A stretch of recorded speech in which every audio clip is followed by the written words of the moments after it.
الحمد لله نحمده ونستعينه ونستغفره ونؤمن به ونتوكل عليه ونعوذ بالله من شرور أنفسنا ومن سيئات أعمالنا من يهده الله فلا مضل له ومن يضلله فلا هادي له ونشهد أن لا إله إلا الله وحده لا شريك له ونشهد أن سيدنا ومولانا محمدا عبده ورسوله أعوذ بالله من الشيطان الرجيم بسم الله الرحمن الرحيم وإذ قال لقمان لابنه وهو يعظه يا بني لا تشرك بالله إن الشرك لظلم عظيم صدق الله العلي العظيم اللهم صل على سيدنا محمد وعلى آل سيدنا محمد وبارك وسلم اللهم صل على سيدنا محمد وعلى آل سيدنا محمد وبارك وسلم اللهم صل على سيدنا محمد وعلى آل سيدنا محمد وبارك وسلم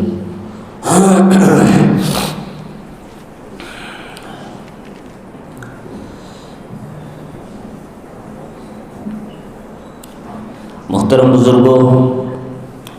عزیز دینی اور ایمانی بھائیوں، قرآن پاک اللہ کی طرف سے نازل کردہ ہدایت نامہ ہے اور زندگی گزارنے کا ایک مینیول ہے، ایک ایسی کتاب کہ جو انسان کو زندگی کے ہر موڑ پر رہنمائی اور رہبری کرتی ہے۔ آج میں نے آپ کے سامنے 21ویں پارے کی ایک سورہ لقمان، جس کی چند آیات آپ کے سامنے تلاوت کی۔ ان آیات کریمہ میں اللہ سبحانہ و تعالی اپنے ایک پیارے حکیم و دانا بندے حضرت لقمان حکیم کی نصیحتوں کا تذکرہ فرما رہے ہیں۔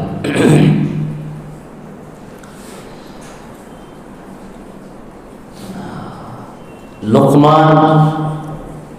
یہ کوئی نبی نہیں تھے، بلکہ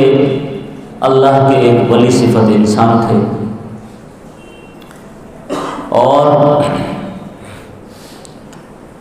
حبشی النسل سیاہ فام انسان تھے، لیکن اللہ تبارک و تعالیٰ نے جو حکمت اور دانائی انہیں عطا کی تھی، وہ حکمت اور دانشمندی جو نبیوں کو عطا کرتا ہے، جو نبیوں کا خاصہ ہے۔ ہر نبی حکیم اور دانا ہوتا ہے اور نبی کی ہر بات حکمت پر مبنی ہوتی ہے۔ وہ حکمت اللہ تبارک و تعالیٰ نے اپنے ایک پیارے بندے حضرت لقمان کو دے رکھی تھی۔ بعض روایات میں آتا ہے کہ حضرت لقمان قوم عاد پر جب عذاب آیا تو حضرت ہود علیہ السلام نے اپنی بستی چھوڑ کر یمن کو اپنا مرکز بنایا اور یمن کے علاقے میں جا کر آباد ہو گئے۔ ان آباد ہونے والوں میں جو ایمان والے تھے، ان ایمان والوں کی نسل میں حضرت لقمان حکیم پیدا ہوئے۔ بعد میں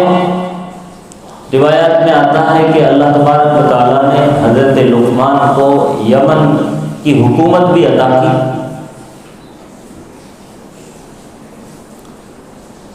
تو عربوں کے اندر جو پرانے عرب ہیں، وہ حضرت لقمان حکیم کی باتیں مجلہ لقمان یا صحیفہ لقمان کے نام سے یاد رکھے ہوئے تھے اور ان کی نصیحتیں موقع پر موقع اور جب بھی ان کو موقع ملتا، جب بھی ایسا کوئی مرحلہ رہتا تو وہاں ان کی باتوں کا تذکرہ کرتے، نصیحتیں کرتے، لوگوں کو سمجھاتے، اور اس طرح حضرت لقمان عربوں کے اندر زندہ تھے۔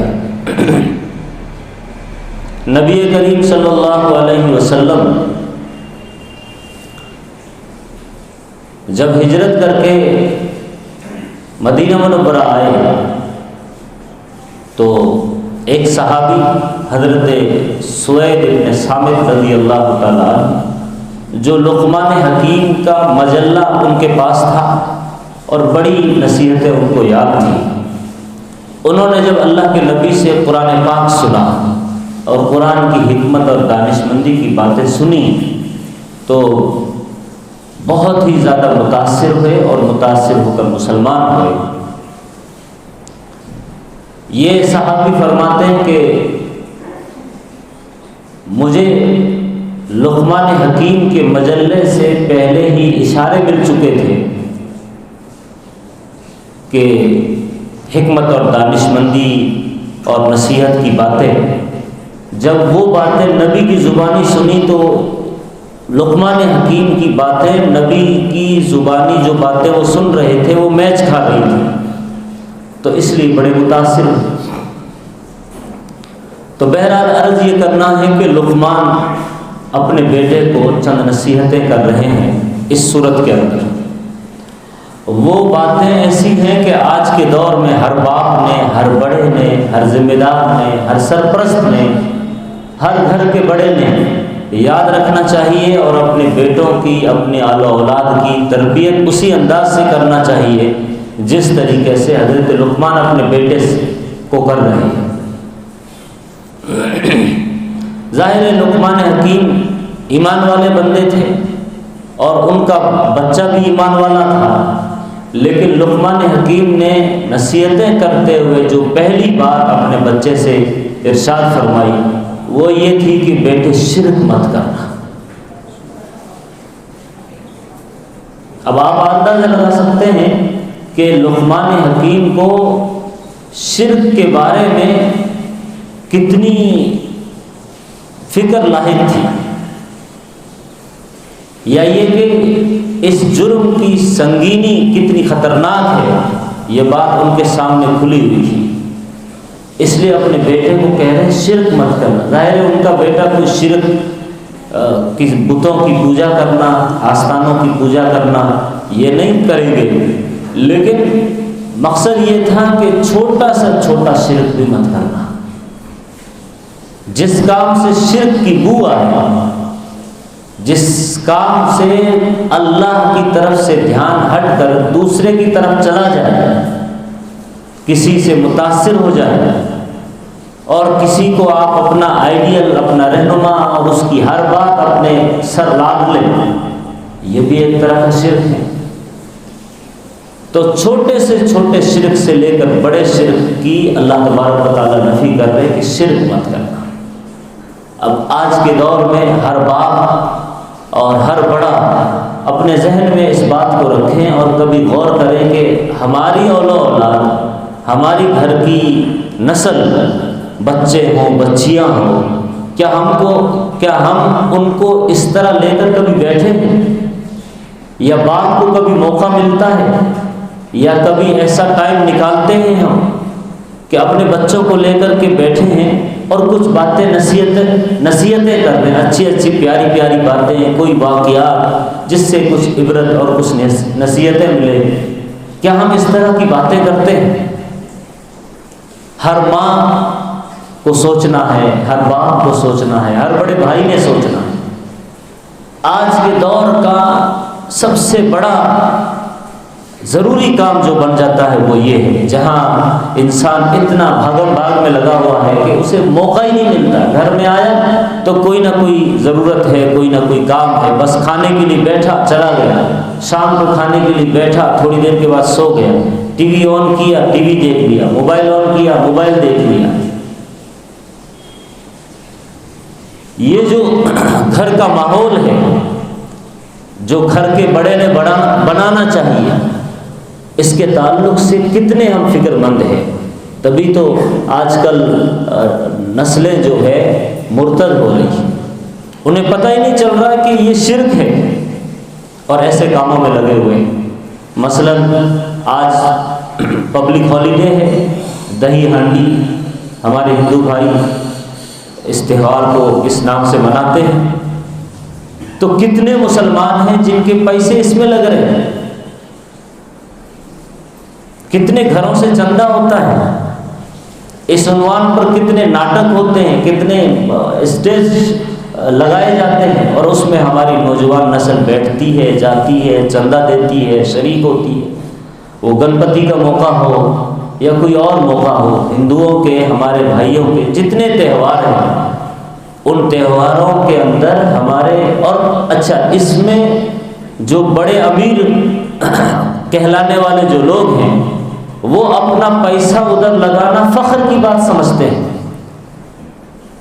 اور ان کے لیے وہ اپنے لیے ایک اعزاز کی بات سمجھتے ہیں کہ ہمارا پیسہ لگ رہا، ہم سے مانگنے کے لیے آئے ہیں، لیکن انہیں پتہ ہی نہیں چلتا کہ آپ جانے انجانے میں شرک کی تائید کر رہے ہیں۔ جس قوم کو یا جس نوجوان کو یا جن لوگوں کو دین اسلام سے نفرت ہو جاتی ہے یا دین اسلام کے عقیدوں سے پیار نہیں رہتا، وہ اس طرح اللہ تبارک و تعالیٰ ان کو دوسرے کاموں میں لگا دیتے ہیں کہ پھر ان کا دھیان، ان کا پیسہ ادھر نہیں لگتا، ان کی انرجی ادھر نہیں لگتی۔ مسجد کے لیے 200 روپے نہیں دے سکتے، مدرسے کے سفیر کوئی آئے تو ان کو 100 روپے کا چندہ دینا ان کے لیے بڑا مشکل ہو جاتا ہے، لیکن یہی آدمی 1000 روپے، 500 روپے، 5000 روپے ایسے ہندوؤں کے تہوار میں دینا اپنے لیے فخر کی بات سمجھتا ہے۔ یہ انتہائی درجے کی گری ہوئی سطح ہے یا گری ہوئی سوچ ہے۔ ہماری ذہنیت بتا رہی کہ ہم مرتد ہو چکے، ہماری نسل مرتد ہو چکی ہے، قولاً نہ صحیح، زبانی نہ صحیح، عملاً پریکٹیکل ہم یہ بتاتے ہیں کہ ہم مرتد ہیں، ہم کو دین سے پیار نہیں ہے، ہم کو اسلام سے پیار نہیں ہے، ہم کو ہماری شریعت سے پیار نہیں ہے۔ 100 روپے ماہواری چندہ جو مسجد کو دیا جاتا ہے، یا سال میں تقریباً ایک گھر کی زکوٰۃ مشکل سے مڈل کلاس کے آدمی کی جو زکوٰۃ نکلتی ہے وہ 2500 سے 3000 5000 کے آس پاس نکلتی ہے، اس سے زیادہ مڈل کلاس کے آدمی کی زکوٰۃ نہیں نکلتی پورے سال میں، وہ دینے کی توفیق نہیں ہوتی۔ لیکن جہاں اس طرح کے پروگرام ہوتے، جہاں واہیات ہوتی، جہاں شرک ہوتا ہے، جہاں ناچ گانے کی مجلسیں ہوتی ہے، جہاں اس کا فوٹو لگتا ہے، جہاں اس کا نام اسٹیج پر آتا ہے، وہاں وہ ہزاروں روپے لگا دیتا ہے۔ تو لقمان حکیم اپنے بیٹے کو جو نصیحت کر رہے ہیں، ظاہر ہے وہ ایمان والا تھا، اس کو کچھ اس شرک کی طرف اشارہ نہیں کر رہے ہیں وہ خیالوں میں بھی نہیں تھا، لیکن ایسے چند کام جن کو انسان شرک سمجھتا ہی نہیں اور جانے انجانے میں شریک ہو جاتا ہے، اللہ تبارک و تعالیٰ اس شرک سے نفی کر رہے ہیں۔ اس لیے ضرورت اس بات کی ہے کہ ہم اپنے بچوں کے ذہن و دماغ میں اللہ کی عظمت بٹھائیں، اللہ کی کبریائی بٹھائیں، اللہ کی صفات کا یقین دلائیں،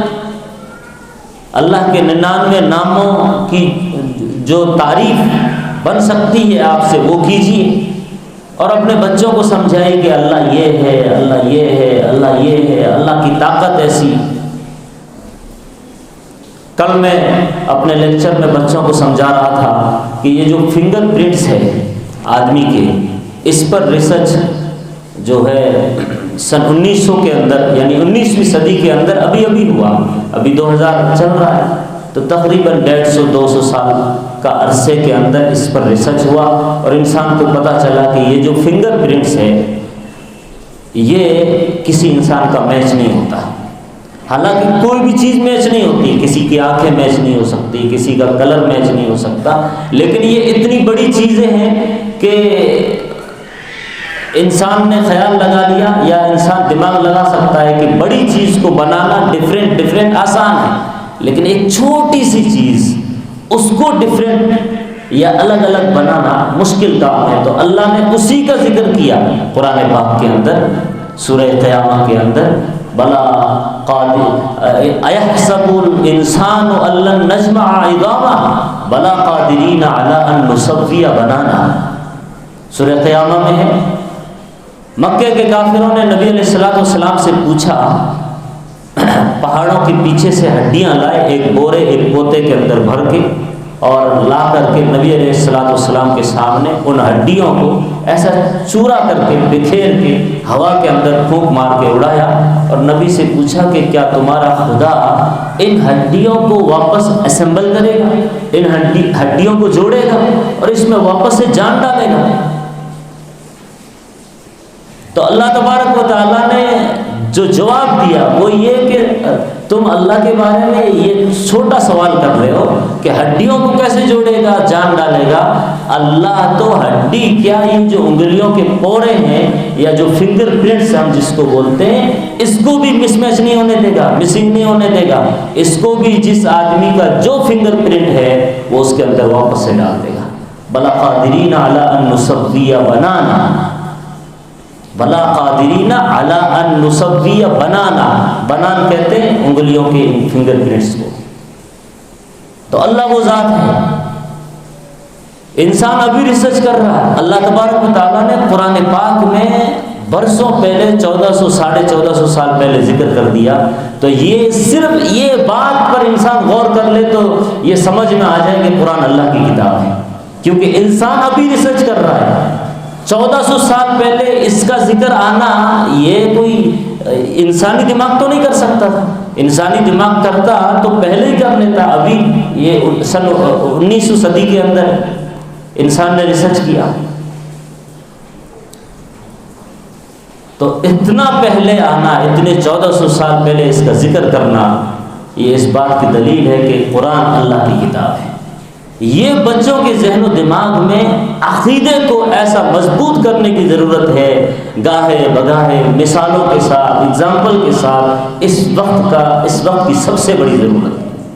اسی لیے تو حضرت یعقوب علیہ السلام اپنے بیٹے کو جب نصیحت کر رہے تھے تو قرآن پاک میں ہے، ام کنتم شہداء اذ حضر یعقوب الموت، تم کو پتہ ہے کہ جب یعقوب کی موت کا وقت قریب آیا تو انہوں نے اپنے بچوں کو بلایا، اذ قال لبنی، اور ان سے کہا ما تعبدون من بعدی، تم میرے بعد کس کی عبادت کرو گے؟ ایک نبی اپنے بچوں کو سمجھا رہا ہے، تم میرے بعد کس کی عبادت کرو گے؟ کیا ہم نے اپنے گھر میں بیٹھ کر اس فکر کی سنگینی کو یا اس فکر کو کبھی اس پر غور کیا ہے کہ آنے والی پیڑھی کا کیا ہوگا،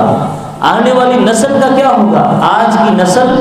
نماز سے روزوں سے دور تو ہے ہی، وہ عقیدے سے دور ہوتی جا رہی ہے، وہ اللہ کے بارے میں متذبذب ہے، کشمکش میں مبتلا ہے، نبی کی تعلیمات سے وہ منحرف ہے، وہ بیزار ہے، انہیں اچھی نہیں لگتی نبی کی تعلیمات، بدگمان ہو رہے ہیں۔ تو ضرورت اس بات کی ہے کہ ہم اپنی اسٹڈی بڑھائیں، اپنا مطالعہ بڑھائیں، اپنی تعلیم بڑھائیں، اور اللہ کی عظمت اور نبی کی عظمت، اللہ کی کبریائی، نبی کی کبریائی، یہ ذہن و دماغ میں ایک پہلا کام ایک باپ کا ہو سکتا ہے، ہفتے میں ایک دن یا 15 دن میں ایک دن ایسا نکالیں جب ایک حلقہ لگائیں اور پھر اللہ کا تعارف کرائیں۔ آپ نہیں کرا سکتے، کوئی کتاب لے کے بیٹھ جائیے، قرآن لے کر کے بیٹھ جائیے، اور آپ ریڈنگ تو کر سکتے ہیں، آپ پڑھ تو سکتے ہیں، پڑھ کے سنائیے۔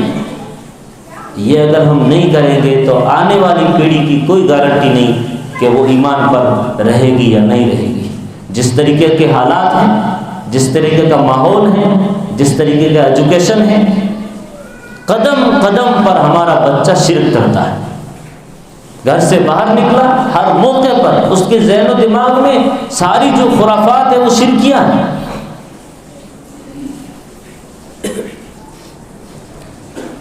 اس لیے لقمان حکیم اپنے بیٹے کو نصیحت کرتے ہوئے کہہ رہے ان الشرک لظلم عظیم، بیٹے شرک اتنا بڑا پاپ ہے جس کو کہا شرک لظلم عظیم، مہا پاپ، مہا پاپ۔ پھر لقمان حکیم نے دوسری نصیحت کی، وہ یہ کہ بیٹے اپنے ماں باپ کے ساتھ اچھا سلوک کرنا، خصوصاً ماں کے ساتھ، یعنی باپ کے مقابلے میں ماں کی عظمت، ماں کی خدمت، ماں کی بڑائی زیادہ ہے۔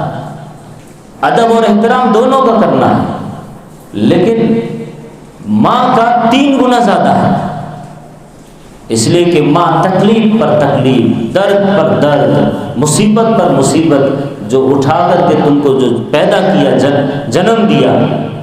اس کی تکلیف کو صرف ماں ہی سمجھ سکتی یا اللہ سمجھ سکتا۔ اس لیے ہر بچے نے، جیسے لقمان حکیم اپنے بیٹے کو سمجھا رہے ماں باپ کی عظمت، ویسے ہر بڑے نے، ہر گھر کے بڑے ذمہ دار نے بڑوں کے آداب سکھانا چاہیے، بڑوں کے ساتھ کس طریقے سے پیش آنا ہے وہ سکھانا چاہیے، بڑی بہن کے کیا اخلاق اس کے ساتھ آپ پیش آ سکتے ہیں، یا بڑے بھائی کو کس درجے میں آپ دیکھ سکتے ہیں، باپ کو کس درجے میں دیکھنا ہے، ماں کو کس طرح دیکھنا ہے، یہ ساری چیزیں سکھانے کی ضرورت ہے۔ یہ چیزیں آپ کو باہر مارکیٹ میں سیکھنے کو نہیں ملے گی، اسکول میں سیکھنے کو نہیں ملے گی، تعلیمی اداروں میں سیکھنے کو نہیں ملے گی۔ بچوں کو ہم کل سمجھا رہے تھے اسکول کے اندر کہ ایجوکیشن کے 3 راستے ہیں، کوئی بھی تعلیم لینے کے 3 راستے ہیں۔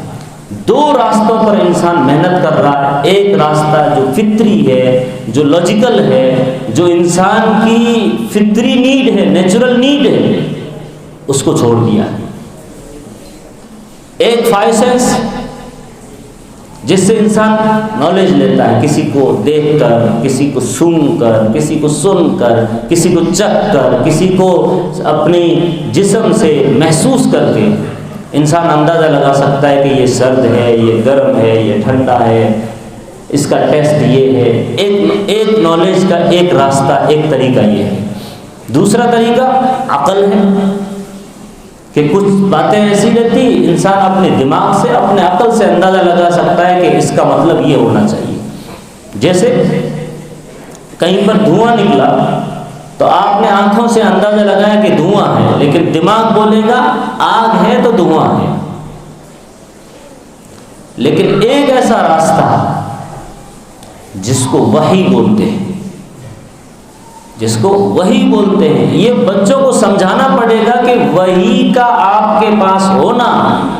یہ آپ کی جسمانی ضرورت ہے، آپ کی فطری ضرورت ہے۔ اللہ نے آپ کو دنیا میں پیدا کیا، پیدا کر کے آپ 5 سینس کے ذریعے سے بہت ساری باتیں پتہ لگا سکتے ہیں، عقل سے لگا سکتے ہیں، لیکن یہ کیسے پتہ لگائیں گے کہ اس مارکیٹ کے اندر ایک انسان شراب پی رہا ہے اور ایک نہیں پیتا، تو کیا حلال ہے کیا حرام ہے؟ یہ حلال حرام کون بتائے گا؟ ظاہر ہے وحی کے راستے سے پتہ چلے گا۔ آپ کو نماز پڑھنی ہے، نماز کتنی رکعتیں پڑھنی، فجر میں کتنی، ظہر میں کتنی، ظاہر ہے انسان دماغ سے یا 5 سینس سے پتہ نہیں لگا سکتا، یہ پتہ تو وحی سے چلے گا۔ ایک بعض لوگ کتے کھاتے ہیں، بعض لوگ بلیاں کھاتے ہیں، بعض لوگ سور کھاتے ہیں، تو کون سا جانور حلال ہے کون سا حرام ہے یہ آپ کو اپنے دماغ سے نہیں لگا سکتے۔ ظاہر ہے اس کے لیے آپ کو وحی کی ضرورت پڑے گی۔ میرے سامنے بیوی بھی ہے، میرے سامنے ماں بھی ہے، میرے سامنے باپ بھی ہے، میں نے کس کو کیا عظمت دینی ہے، کس طرح ان کے ساتھ پیش آنا ہے، ظاہر ہے یہ آپ 5 سینس سے یا عقل سے اندازہ نہیں لگا سکتے۔ کس کو کیا رسپیکٹ دینی ہے، کس کی کون سی بات ماننا ہے، یہ ظاہر ہے وحی کے بغیر نہیں آئے گی۔ تو وحی آپ کی فطری ضرورت ہے جو آسمانی سسٹم کے ذریعے سے، فرشتوں کے ذریعے سے نبیوں کے پاس آتی ہے، نبیوں کے ذریعے سے انسانوں کے پاس آتی ہے۔ تو وہی ایک فطری نیڈ ہے، ایک نیچرل ضرورت ہے، اس کے بغیر انسان جی نہیں سکتا، اس کے بغیر انسان زندہ نہیں رہ سکتا۔ اور وہ وہی قرآن ہے،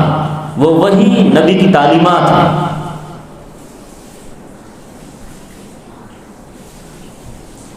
تو ہر ماں باپ کا کون سی بات ماں باپ کی ماننی ہے، کون سی بات نہیں ماننی، معروف چیز ماننا ہے اور جو معروف نہیں ہے اس کو نہیں ماننا۔ یہ اگلی آیت میں حضرت لقمان اپنے بیٹے کو نصیحت کرتے ہوئے کہہ رہے ہیں، بیٹے ماں باپ کی جو بات دینی ہو جو معروف ہو، جو صحیح ہو اس کو ماننا ہے، اور اگر وہ شرک کے لیے بولے تو بھلے ماں باپ ہے، ماں باپ کی نفی کر دینا، ماں باپ کو نہیں ماننا۔ بھلے آپ کا استاذ ہے، آپ سے غلط بات کروا رہے ہیں، تب آپ نے نہیں ماننا ہے۔ بھلے آپ کا پیر و مرشد ہے، آپ کو لگ رہا ہے یہ غلط ہے، تب وہ پیر ہو، مرشد ہو، خواجہ اجمیری درگاہ کا وہ کوئی سجادہ نشی ہو، کوئی بھی ہو، آپ نے نہیں ماننا ہے، کیونکہ وہ غلط ہے۔ اگر غلط ہے تو نہیں ماننا، اور صحیح ہے تو مان لینا ہے۔ یہ سوجھ بوجھ، یہ سمجھداری بچوں میں ڈالنے کی ضرورت ہے۔ آپ کی بیوی بول رہی ہے، صحیح ہے تو ماننا ہے، غلط ہے تو نہیں ماننا۔ یہ لقمان حکیم اپنے بیٹے کو سمجھا رہے ہیں۔ تو ماں باپ کا ایک بہت بڑا ادب اور احترام ہے۔ دنیا میں وہ اولاد بڑی خوش قسمت ہے جن کے سامنے ماں باپ ہیں، بوڑھے ماں باپ خصوصاً۔ آپ جنت پانا چاہتے ہو، آپ جنت کے دروازے سے جانا چاہتے ہو تو باپ کی خدمت کرو۔ آپ جنت میں اعلیٰ سے اعلیٰ مقام حاصل کرنا چاہتے ہو تو ماں کی خدمت کرو۔ باپ جنت کا دروازہ ہے، ماں کے قدموں تلے جنت ہے۔ یہ تعلیمات آپ کو نبی کے ذریعے سے ملے۔ علامہ ابن سیرین خواب کی تعبیر بتانے والے ایک بزرگ گزرے ہیں، ان کے بارے میں آتا ہے کہ ماں موجود ہے گھر میں تو چھت پر نہیں جاتے تھے کہیں مجھ سے بے ادبی نہ ہو جائے۔ ماں دسترخوان پر کھانا لگا ہوا ہے، جب تک ماں نہیں کھاتی تھی وہ کھانے کی طرف ہاتھ نہیں بڑھاتے تھے، ہو سکتا ہے ماں کو کوئی چیز پسند ہو اور میں اسے کھا لوں۔ امام احمد بن حنبل رحمۃ اللہ علیہ کے بارے میں آتا ہے کہ ماں کو رنگین کپڑے پسند تھے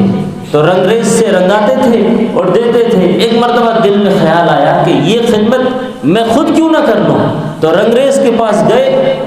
اور وہ رنگائی کا کام سیکھا، اور آئندہ جب بھی ماں کو رنگین کپڑے پہننے ہوتے تو خود رنگتے پھر دیتے۔ اللہ کے نبی علیہ الصلوۃ والسلام ایک جگہ پر بیٹھے تھے، اس جگہ کا نام ہے مقام جارانہ۔ وہاں پر بیٹھے ہوئے تھے، اتنے میں ایک عورت آئی نبی اچانک اپنی جگہ سے اٹھے اور اٹھ کر کے اپنی جو چادر تھی اس کو بچھا کر کے وہ عورت کو بلایا، بڑے ادب اور اخلاق کے ساتھ پیش آ کر کے اس اپنی چادر پر بٹھایا۔ تو صحابہ حیران ہو گئے کہ نبی اپنی چادر پر بٹھا رہے، کون ہے یہ خاتون؟ فرمایا یہ میری ماں ہے حلیمہ سعدیہ رضی اللہ تعالیٰ عنہا، جنہوں نے مجھے بچپن میں دودھ پلایا۔ تو ماں دنیا کی ایک حسین تحفہ ہے، جن کی نظروں کے سامنے ان کے ماں باپ ہیں، ان کی قدر کریں، ان کا احترام کریں۔ آپ دنیا میں بہت کچھ ہیں، آپ بڑے مقام پر بڑی ڈگری لیے ہوئے ہیں، لیکن آپ کے پاس ماں باپ نہیں ہیں تو آپ کورے ہیں، آپ کچھ بھی نہیں۔ علامہ اقبال رحمۃ اللہ علیہ کو یورپ کی یونیورسٹیز میں پڑھ رہے تھے، اچانک خط آیا کہ ماں کا انتقال ہو گیا، تو انہوں نے ماں کی یاد میں کچھ اشعار لکھے۔ وہ یہ تھے کہ کس کو اب ہوگا وطن میں آہ میرا انتظار، کون میرا خط نہ آنے سے رہے گا بے قرار، عمر بھر تیری محبت میری خدمت کر رہی، میں تیری خدمت کے قابل جب ہوا تو چل بسی۔ یعنی آج جب میں اس قابل ہوا ہوں کہ ماں کے لیے کچھ کروں تو ماں تو چلی گئی، آسماں تیری لہب پہ شبنم افسانی کرے، سبزہ رستہ اس گھر کے نگہبانی کرے۔ یعنی قبر کے اوپر اللہ کی رحمتیں ہوں، اللہ کی برکتیں ہوں، اس طرح انہوں نے دعائیں دی۔ تو ماں ایک عظیم تحفہ ہے۔ لقمان حکیم اپنے بیٹے کو اللہ کے بارے میں بتانے کے بعد ماں باپ کے ادب، ماں باپ کے ساتھ خدمت کس طرح ان کی کرنی ہے وہ چیز سمجھا رہے ہیں۔ اور اس کے آگے 8 نصیحتیں اور ہیں، وہ 8 نصیحتیں انشاءاللہ اگلے جمعے میں بیان ہوگی۔ اللہ سے دعا کریں اللہ مجھے آپ سب کو عمل کی توفیق عطا فرمائے۔ آخر دعوانا الحمدللہ۔